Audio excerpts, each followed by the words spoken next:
وقف ترمیمی بل 2024 عیسوی خلاف آئین اور تفرقہ انگیز، TRS لیڈر شیخ عبداللہ سہیل۔ BRS کے سینئر قائد شیخ عبداللہ سہیل نے جمعرات کو لوک سبھا میں BJP زیر قیادت NDA حکومت کی جانب سے پیش کردہ وقف ترمیمی بل 2024 کی سخت مذمت کی ہے۔ انہوں نے یونیفائیڈ وقف management, empowerment, efficiency and development act 1995 عیسوی کو سخت اور آئین ہند کی خلاف ورزی قرار دیا۔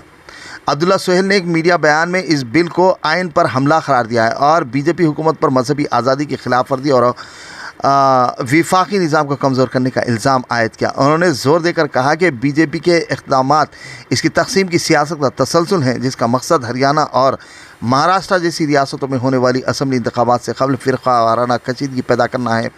عبداللہ سہیل نے کہا کہ یہ بل مذہبی آزادی کی کھلی خلاف ورزی ہے، مرکزی وقف کونسل اور اس طرح کے دیگر اداروں میں غیر مسلموں کی تقرری مسلمانوں کے حقوق کی براہ راست خلاف ورزی ہے۔ یہ بل نہ صرف تفرقہ انگیز ہے بلکہ آئین کے خلاف اور وفاقیت کے خلاف بھی ہے۔ عبداللہ سہیل نے وقف ترمیمی ایکٹ کی مخصوص آئینی خلاف ورزیوں کی وضاحت کی۔ انہوں نے نشاندہی کی کہ یہ بل آئین کے آرٹیکل 14، 15 اور 25 کی خلاف ورزی کرتا ہے۔ آرٹیکل 14 قانون کے سامنے برابری کی ضمانت دیتا ہے۔ آرٹیکل 15 مذہب، نسل، ذات یا جائے پیدائش کی بنیاد پر امتیازی سلوک کی ممانعت کرتا ہے، اور آرٹیکل 25 اپنی پسند کے کسی بھی مذہب پر عمل کرنے کے حق کو یقینی بناتا ہے۔ سہیل نے مزید کہا کہ یہ بل براہ راست آرٹیکل 30 کی بھی خلاف ورزی کرتا ہے، جو اقلیتوں کو اپنی برادریوں کے لیے تعلیمی ادارے قائم کرنے اور ان کا انتظام کرنے کا حق دیتا ہے۔ اس قانون سازی کو متعارف کرانے کا BJP کا اقدام ایک مخصوص مذہبی گروہ کو پسماندہ کرنے اور ملک کی سماجی ہم آہنگی کو متاثر کرنے کی واضح کوشش ہے۔ محمد سہیل نے نئے قانون میں ایک متنازعہ شق پر بھی روشنی ڈالی، جس میں شرط رکھی گئی ہے کہ صرف وہی مسلمان جو اپنے عقیدے پر 5 سال یا اس سے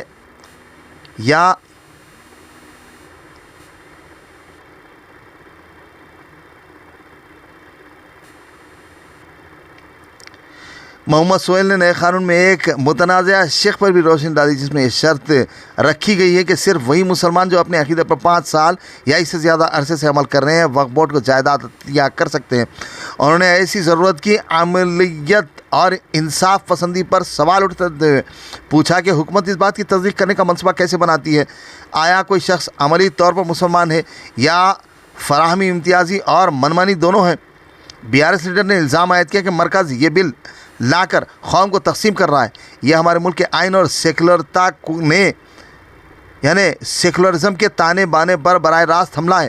ہمیں اس ظالمانہ قانون کی مخالفت اور اپنے آئینی حقوق کے تحفظ کے لیے متحد ہو جانا چاہیے۔ ویورز، ہمارے Facebook، YouTube اور Instagram پیج کو لائک، سبسکرائب، فالو، کامنٹس اور شیئر کرنا نہ بھولیں تاکہ فری لانس جرنلزم کی فلاح و بقا کو یقینی بنایا جا سکے۔